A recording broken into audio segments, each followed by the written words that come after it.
السلام علیکم ورحمۃ اللہ وبرکاتہ۔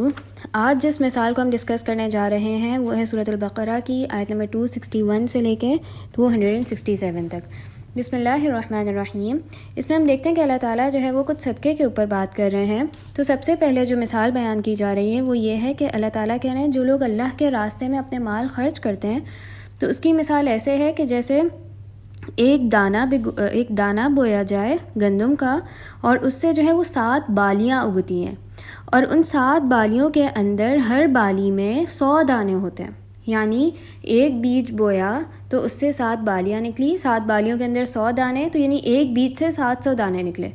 ٹھیک ہے۔ اور اللہ تعالیٰ جس کے لیے جتنا چاہتے ہیں بڑھاتے ہیں، اور اللہ تعالیٰ وسعت والے جاننے والے ہیں۔ تو اب یہ کیا ہے، آپ دیکھیے ایک کسان جو ہوتا ہے وہ ایک بیج بو دیتا ہے زمین کے اندر، ٹھیک ہے، اور وہ کاؤنٹڈ بیج بوتا ہے، اور جب وہ نکلتا ہے تو وہ انکاؤنٹڈ ہوتا ہے۔ یعنی اللہ تعالیٰ یہاں پر گندم کا ذکر کر رہے ہیں، کسی اور فروٹ کا یا کسی اور سبزی کا ذکر نہیں کر رہے، کیونکہ باقی جو ہر چیز نکلتی ہے وہ لمیٹڈ کوانٹٹی میں نکلتی ہے، لیکن گندم کی کبھی اگر آپ نے فصلیں دیکھی ہوں تو اس کی اتنی لمبی لمبی جو ہے وہ ڈالیں ہوتی ہیں، اور اتنی لمبی لمبی اس کی بالیاں ہوتی ہیں، اور اس کے اندر انکاؤنٹیبل جو ہے وہ دانے ہوتے ہیں، اور اس سے گندم بنتا ہے۔ تو اسی طرح سے جب ایک انسان کوئی اچھا کام کرتا ہے، وہ اللہ کے راستے میں خرچ کرتا ہے،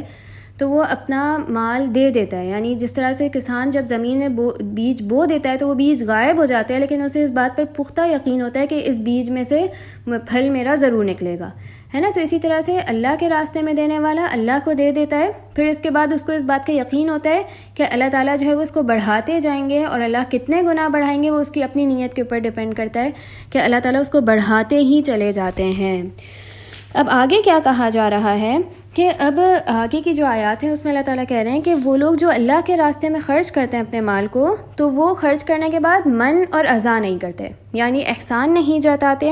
اور اذیت نہیں دیتے۔ ان 2 چیزوں سے بچنا ہے کہ انسان صدقہ دے کے کسی کے اوپر احسان جتا دے یا اذیت دے دے تو اس سے اس کا صدقہ ضائع ہو جاتا ہے۔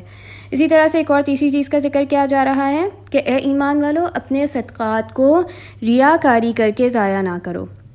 ٹھیک ہے۔ اس شخص کی طرح اپنے صدقات کو ضائع نہ کرو جو اپنے مال کو ریاکاری کے لیے خرچ کرتا ہے۔ اور دوبارہ اس کی ایک اور مثال سمجھائی جا رہی ہے کہ اس کی مثال ایک چٹیل پتھر جیسی ہے کہ جس کے اوپر مٹی ہے، اور لیکن جب بارش آتی ہے تو وہ چٹیل ہو جاتا ہے، یعنی وہ مٹی بہہ جاتی ہے۔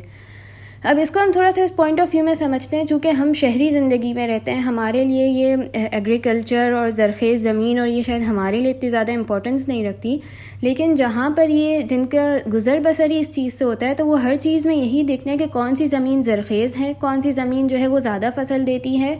تو ایک پتھر ایک چٹیل زمین ہے اور اس کے اوپر مٹی ہے، اس کے اندر اگر کوئی بیج بو بھی دے گا تو اس سے کچھ بھی نہیں نکلے گا، اور کیا ہوگا کہ جیسے ہی بارش آئے گی تو وہاں سے ساری مٹی بہہ جائے گی اور نیچے سے چٹیل پتھر یا زمین نکل آئے گی۔ تو اسی طرح سے وہ شخص جو ریاکاری کے لیے مال دیتا ہے، یعنی دکھاوے کے لیے کہ اب چونکہ چلو میں لوگوں میں رہ ہی رہا ہوں تو تھوڑا بہت اپنی شہرت کے لیے، تھوڑا اپنی ناموری کے لیے، یا پھر یہ کہ آس پاس کے لوگوں میں تھوڑا سا اپنا نام کروانے کے لیے میں تھوڑا سا دے دیتا ہوں چلو،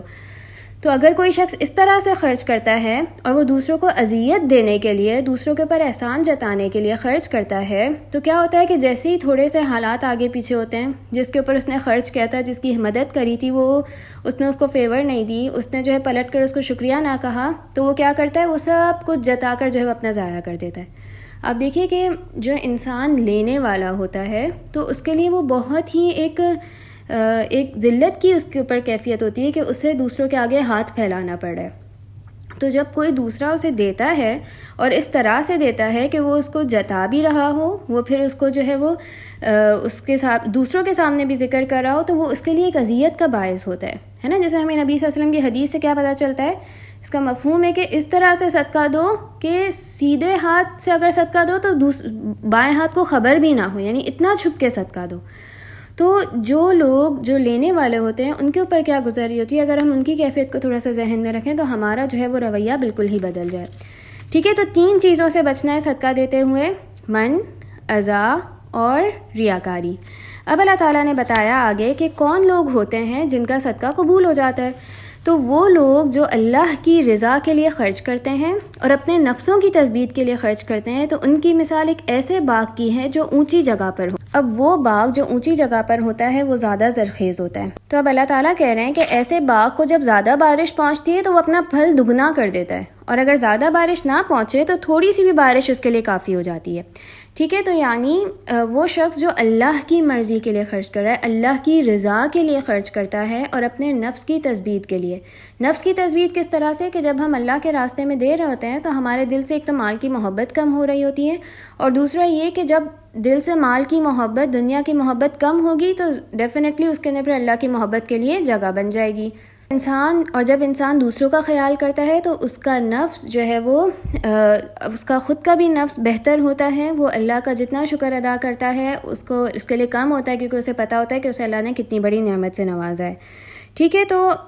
جو لوگ اللہ کی رضا کے لیے خرچ کرتے ہیں وہ لوگوں پر احسان نہیں جتاتے. اللہ تعالیٰ قرآن میں ایک جگہ فرماتے ہیں کہ ان کو لوگوں سے کسی احسان کی، کسی شکریہ کی کوئی توقع نہیں ہوتی. وہ کہتے ہیں کہ ہمیں آپ سے کوئی شکریہ نہیں چاہیے، کوئی احسان نہیں چاہیے، ہم تو جو خرچ کر رہے ہیں وہ اس لیے خرچ کر رہے ہیں کہ ہم اس دن یعنی قیامت کے دن کی سختیوں سے ہم بچ سکیں اور اللہ تعالیٰ ہم سے راضی ہو جائیں.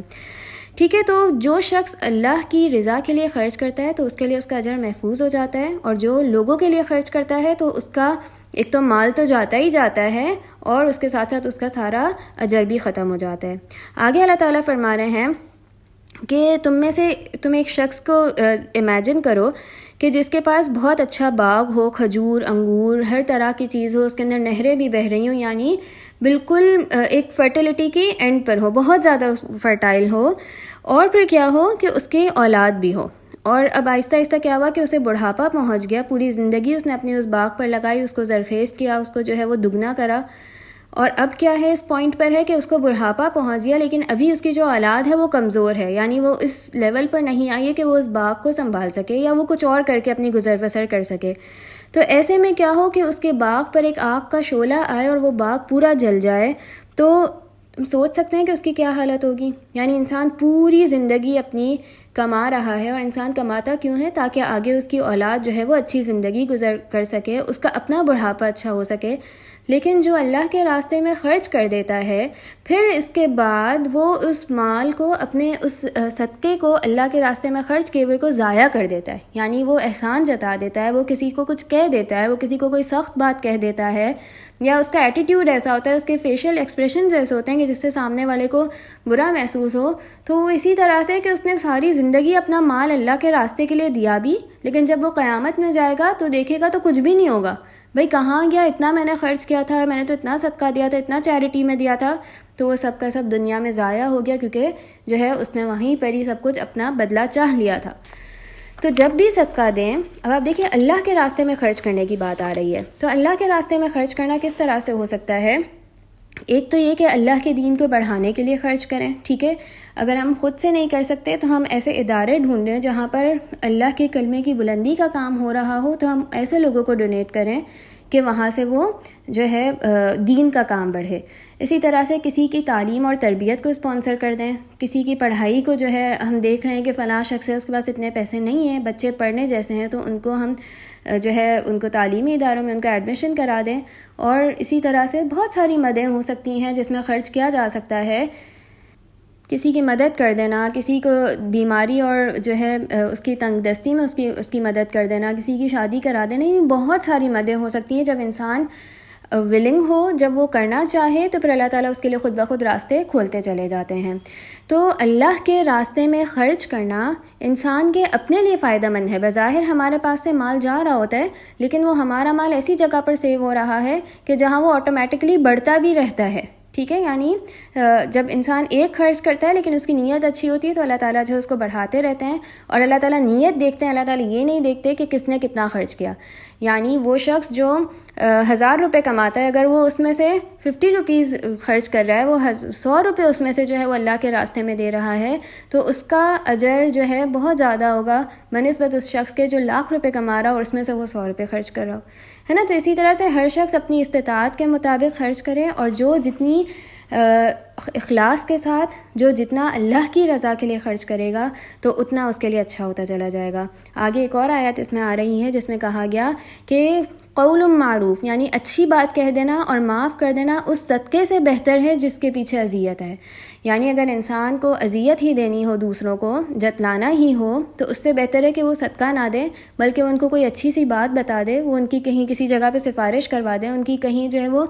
ان کو کسی طرح سے گائیڈ کر دے، اور یا پھر ان سے درگزر کر لے. یہ زیادہ بہتر ہے اس صدقے سے کہ جس کے ساتھ اذیت ہے. کیونکہ اللہ تعالیٰ دیکھیں آپ اپنے بندوں کا کتنا خیال رکھتے ہیں. اللہ تعالیٰ نے اس دنیا میں کیٹیگریز بنا دی نا. اللہ تعالیٰ چاہتے تو سب کو دے سکتے تھے، لیکن اللہ تعالیٰ نے اس طرح سے امیروں کا بھی ٹیسٹ رکھا ہے، غریبوں کا بھی ٹیسٹ رکھا ہے.